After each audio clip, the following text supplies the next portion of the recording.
আসসালামু আলাইকুম, সবাইকে আমন্ত্রণ আমার আজকের পর্বে। আজকে শেয়ার করব কাগজের মতো পাতলা সামোচার শীট তৈরি রেসিপি সহ পারফেক্ট সামোচা তৈরির সবচেয়ে সহজ এবং সেরা রেসিপি। এইভাবে সামোচাটা তৈরি করলে আপনার হাতের সামোচা হবে নামি দামি হোটেল বা রেস্টুরেন্টের চেয়েও অনেক বেশি মজাদার।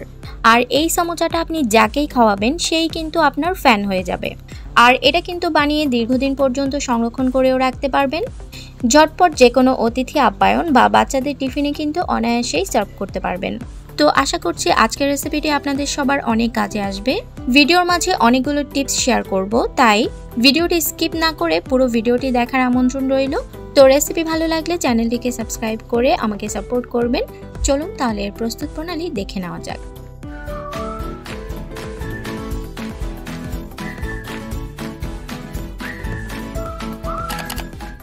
তো আজকের রেসিপির জন্য প্রথমেই আমি একটি মিক্সিং বোলে নিয়ে নিচ্ছি 2 কাপ পরিমাণ ময়দা, সাথে অ্যাড করে দিয়েছি স্বাদমতো লবণ। এবার এই দুটো উপকরণকে একটু ভালোমতো মিক্স করে নিব। মেশানো হয়ে গেলে এখন অল্প অল্প করে পানি দিয়ে একটি ডো তৈরি করে নিতে হবে। আমি এখানে 1 কাপ পরিমাণ পানি নিয়েছি। এই পর্যায়ে কিন্তু কোনো ধরনের তেল ব্যবহার করতে হবে না। তো এই যে আমার ডোটা কিন্তু তৈরি হয়ে গিয়েছে।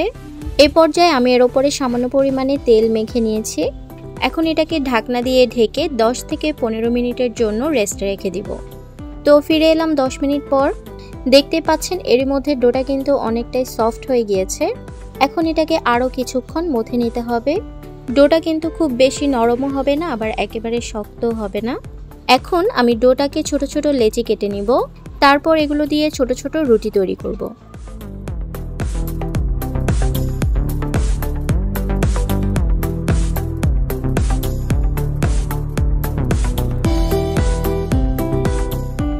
এখন এই ডোগুলোর গায়ে আমি সামান্য পরিমাণে তেল মেখে দিচ্ছি, যাতে করে একটির সাথে আরও একটি লেগে না যায়। তো আমি এখানে সবগুলো লেচি কেটে নিয়েছি। এবার এগুলোকে একটি বলে নিয়ে নিচ্ছি। এখন একটি একটি করে রুটি তৈরি করব। রুটিটা কিন্তু প্রথম অবস্থায় খুব বেশি বড় হবে না, এরকম ছোট ছোট করে তৈরি করতে হবে।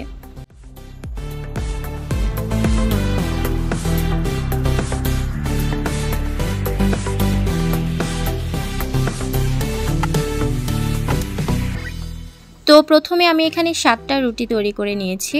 আপনারা চাইলে 5টা বা 6টাও এখানে নিতে পারেন। এখন একটি রুটি নিয়ে এর উপরে ভালো মতো তেল ব্রাশ করে নিতে হবে। তারপর ওপর থেকে কিছুটা আটা ছিটিয়ে দিতে হবে। তেল এবং আটা বা ময়দা যাই ব্যবহার করেন না কেন, যাতে করে রুটির গায়ে ভালো মতো লেগে যায় সেদিকে কিন্তু লক্ষ্য রাখতে হবে। আর চাইলে এখানে কর্নফ্লাওয়ারও কিন্তু ব্যবহার করতে পারবেন। এখন তেল এবং ময়দা ছিটানোর পর এর উপর আমি আরও একটি রুটি বসিয়ে দিচ্ছি। এখন একই পদ্ধতিতে আমি রুটির উপরে তেল ব্রাশ করে তার উপর ময়দা ছিটিয়ে নিব এবং একটা একটা করে এভাবে রুটি বসিয়ে দিব। তো সবগুলো রুটি বসানোর পর এভাবে হাতের সাহায্যে হালকা একটু প্রেস করে নিতে হবে। এবার এই সবগুলো রুটি একসাথে বেলে একটি বড় সাইজের রুটি তৈরি করে নিতে হবে।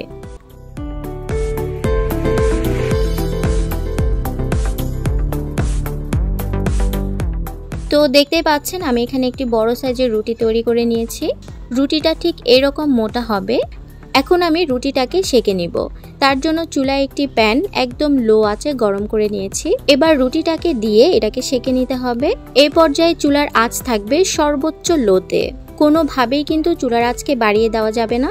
তো প্রায় 30 সেকেন্ডের মতো সেঁকে নেওয়ার পর এবার রুটিটাকে উল্টে দিতে হবে। তো আবারও 30 সেকেন্ডের মতো এটাকে ছেঁকে নিব। তো এখন আমি এটাকে চুলা থেকে নামিয়ে নিচ্ছি। দেখতেই পাচ্ছেন উপর থেকে কিন্তু রুটিগুলো আলাদা হয়ে এসেছে। আর দেখুন এটি কত সহজে একটি থেকে আরও একটি খুলে আসছে। এখন আমি একে একে সবগুলো সামোচার শীট আলাদা করে নিব।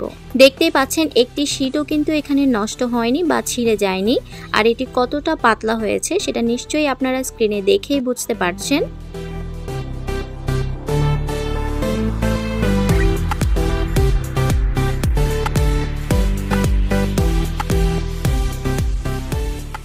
তো আমি এখানে বাকি শীটগুলোও তৈরি করে নিচ্ছি। দেখতে পাচ্ছেন একে একে শীটগুলো কত সুন্দর করে আমি তুলে নিচ্ছি। এভাবে করেই আমি সবগুলো শীট তৈরি করে নিব।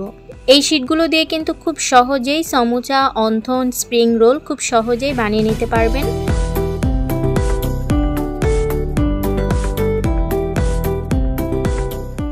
তো তো এই যে এখানে আমার সবগুলো শীট তৈরি করা হয়ে গিয়েছে। এবার আপনাদেরকে দেখিয়ে দিচ্ছি এই শীটগুলো কতটা পাতলা হয়েছে। দেখতেই পাচ্ছেন একদম হাতটাও কিন্তু স্পষ্ট দেখা যাচ্ছে, এতটা পাতলা হয়েছে শীটটা। তো সবগুলো শীট তৈরি করে নেওয়ার পর এখানে আমি কিছু পরিমাণ শীট সমুচার জন্য কেটে নিচ্ছি। এভাবে শীটগুলোকে 2 ভাঁজ করে প্রথমে মাঝখান থেকে কেটে নিতে হবে। এটা আসলে বলে বোঝানোর কিছু নেই, আপনারা স্ক্রিনে লক্ষ্য করলেই বুঝতে পারবেন আমি ঠিক কিভাবে কেটে নিচ্ছি।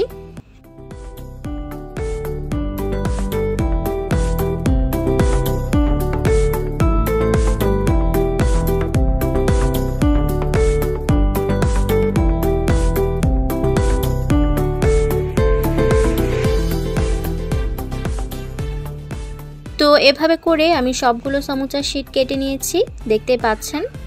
এখন এই শীটগুলো দিয়ে আপনারা চাইলে সাথে সাথে সমুচা তৈরি করে নিতে পারেন, আর না হয় এগুলোকে কিন্তু ডিপ ফ্রিজে রেখে সংরক্ষণ করেও রাখতে পারবেন।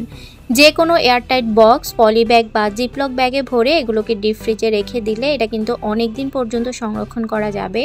আর এই যে সাইডের অংশগুলো, এগুলোকে কিন্তু ফেলে দেওয়ার কোনো প্রয়োজন নেই, এগুলোও কিন্তু আমাদের কাজে লাগবে, সেটা একটু পরেই বলছি। তো বাকি কিছু শীট দিয়ে আমি স্প্রিং রোলের জন্য শীট তৈরি করব। তো তার জন্য এভাবে প্রথমে মাঝখান থেকে কেটে নিচ্ছি, তারপর বাকি 2 সাইড থেকে বাড়তি অংশগুলো কেটে নিব।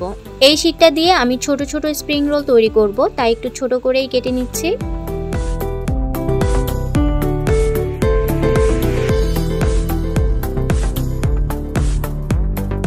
তো স্প্রিং রোলের জন্য শীটটা কাটা হয়ে গেলে এখন আমি দ্বিতীয় পদ্ধতিতে সমুচা তৈরির জন্য শীট কেটে নিব। একটা শীটকে এভাবে 4 ভাগ করে কেটে নিব।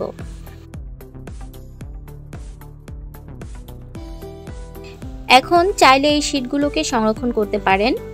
তো সংরক্ষণ করার জন্য যে কোনো প্লাস্টিকের ব্যাগ বা প্লাস্টিকের র্যাপার দিয়ে মুড়িয়ে এগুলোকে সংরক্ষণ করতে পারেন। তো আমি কিছু পরিমাণ শীটকে এভাবে পলি ব্যাগ দিয়ে মুড়িয়ে তারপর একটি বক্সে রাখবো এবং এভাবে করে এটাকে ডিপ ফ্রিজে রেখে সংরক্ষণ করব।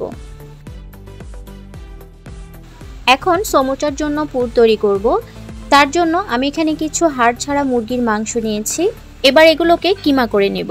আপনারা চাইলে এখানে ব্লেন্ডার ইউজ করতে পারেন, কিন্তু আমি এভাবে ছুরির সাহায্যে এগুলোকে কিমা করে নিচ্ছি।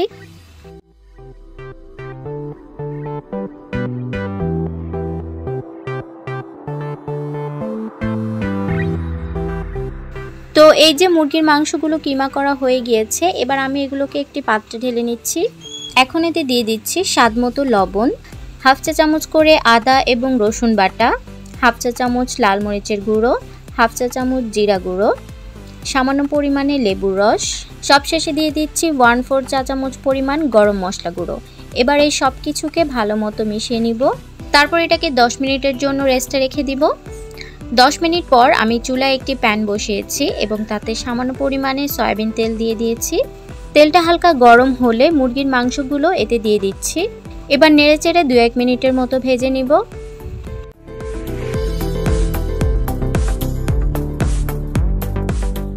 তো 2-1 মিনিট মাংসগুলোকে ভেজে নেওয়ার পর এখন এতে অ্যাড করে দিচ্ছি 1 কাপ পরিমাণ পেঁয়াজ কুচি, 2-3টি কাঁচামরিচ কুচি। এবার পেঁয়াজটা সফট না হয়ে যাওয়া পর্যন্ত ভেজে নিতে হবে।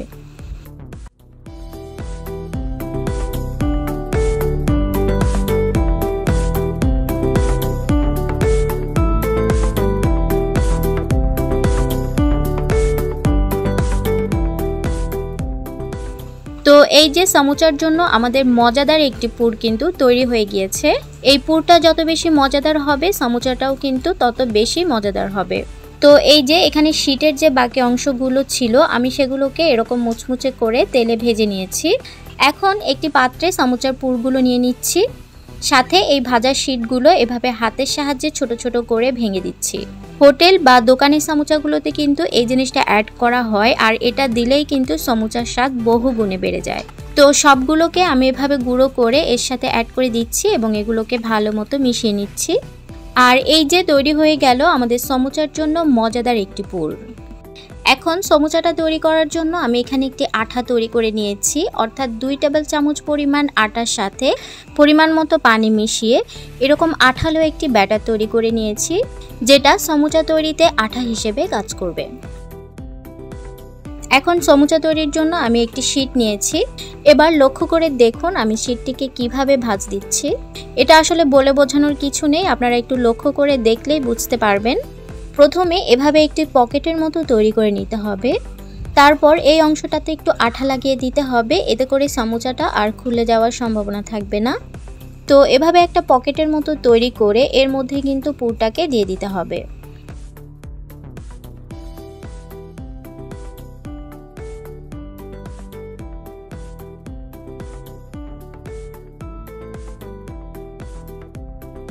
তো পুর দিয়ে পকেটটাকে ভর্তি করে নেওয়ার পর এবার বাকি অংশটিতে এভাবে আঠা লাগিয়ে দিতে হবে। তারপর বাড়তি অংশটাকে মুড়িয়ে এভাবে করে ভাঁজ দিয়ে দিতে হবে। আর এই অংশটাকে চাইলে কেটে নিতে পারেন, আবার না চাইলে এটাকে ভাঁজ দিয়ে মিলিয়ে নিতে পারেন। তো এই যে আমাদের একটি সমুচা তৈরি করা হয়ে গিয়েছে। তো এবার আমি আপনাদেরকে সমুচার ভাঁজ তৈরির আরও একটি পদ্ধতি দেখিয়ে দিচ্ছি। তো প্রথমে এভাবে কোনাকুনিভাবে ভাঁজ করে একটি পকেটের মতো তৈরি করতে হবে। তারপর বাকি অংশ পুরোটাতেই একসাথে আঠা লাগিয়ে দিতে হবে। তারপর পকেটটিতে পুর দিয়ে ভর্তি করে যথাযথ নিয়মে ভাঁজ দিয়ে সমুচাটা তৈরি করতে হবে।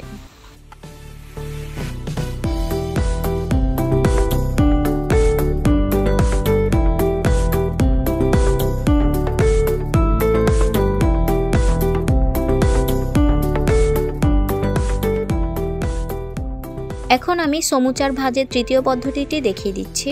তার জন্য আমি একটি রুটিকে যে 4 ভাগ করে কেটে নিয়েছিলাম সেখান থেকে একটি ভাগ নিয়ে নিয়েছি। এই একটি রুটি দিয়ে 4টি সমুচা তৈরি করা যাবে। তো দুই পাশ থেকে এভাবে ভাঁজ দিয়ে তারপর আঠা লাগিয়ে নিতে হবে। দেখতেই পাচ্ছেন একটি পকেটের মতো তৈরি হয়ে গিয়েছে। এবার এর মধ্যে পুরগুলো দিয়ে দিতে হবে। তারপর এর মুখের অংশটিতে আঠা লাগিয়ে এভাবে ভাঁজ দিয়ে সিল করে দিতে হবে। তো দেখতেই পাচ্ছেন কত সহজেই আরও একটি সমুচা তৈরি হয়ে গিয়েছে। তো এভাবে করেই আমি সবগুলো সমুচা তৈরি করে নিব। এবার আপনাদের সাথে সমুচা সংরক্ষণ পদ্ধতিটি শেয়ার করছি। সমুচাগুলোকে সংরক্ষণ করার জন্য যে কোনো ধরনের এয়ারটাইট বক্স, জিপলক ব্যাগ বা পলি ব্যাগও কিন্তু ব্যবহার করতে পারেন। আমি এখানে একটি বক্স ব্যবহার করছি। বক্সের মধ্যে এভাবে সমুচাগুলোকে রেখে এর ঢাকনাটা লাগিয়ে দিতে হবে। তারপর এটাকে ডিপ ফ্রিজে রেখে দিলে প্রায় 2 থেকে 3 মাসের মতো সমুচাগুলো সংরক্ষণ করা যাবে। তো আপনারা চাইলে আরও বেশি করেও বানিয়ে নিতে পারেন। এবার আমি আপনাদেরকে ভেজে দেখিয়ে দিচ্ছি সমুচাগুলো কতটা পারফেক্টলি তৈরি হয়েছে। তো ভাজার জন্য চুলায় পর্যাপ্ত পরিমাণে তেল মিডিয়াম টু লো হিটে হালকা গরম করে নিতে হবে।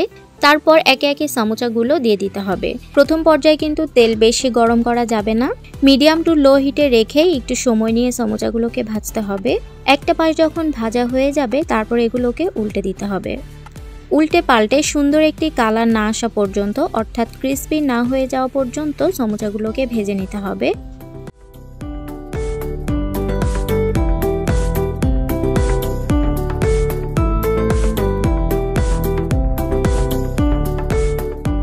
তো 4 থেকে 5 মিনিট সমুচাগুলোকে ভেজে নেওয়ার পর এর মধ্যে খুবই সুন্দর একটি কালার চলে এসেছে এবং এগুলো কিন্তু মুচমুচে হয়ে গিয়েছে।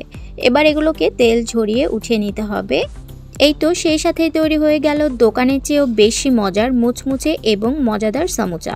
এবার আপনাদের সাথে শেয়ার করছি সমুচাগুলো কতটা পারফেক্টলি তৈরি হয়েছে। দেখতে পাচ্ছেন সমুচার উপরের সাইডটা কিন্তু অনেকটা ক্রিসপি হয়েছে এবং খেতেও হয়েছে আলহামদুলিল্লাহ। তো আজকের রেসিপিটি যদি আপনাদের ভালো লেগে থাকে অবশ্যই আমার চ্যানেলটিকে সাবস্ক্রাইব করে লাইক, কমেন্ট, শেয়ারের মাধ্যমে আমাকে সাপোর্ট করবেন। আজকে তাহলে এখানেই বিদায় নিচ্ছি। সবাই ভালো থাকবেন, সুস্থ থাকবেন। আল্লাহ হাফেজ।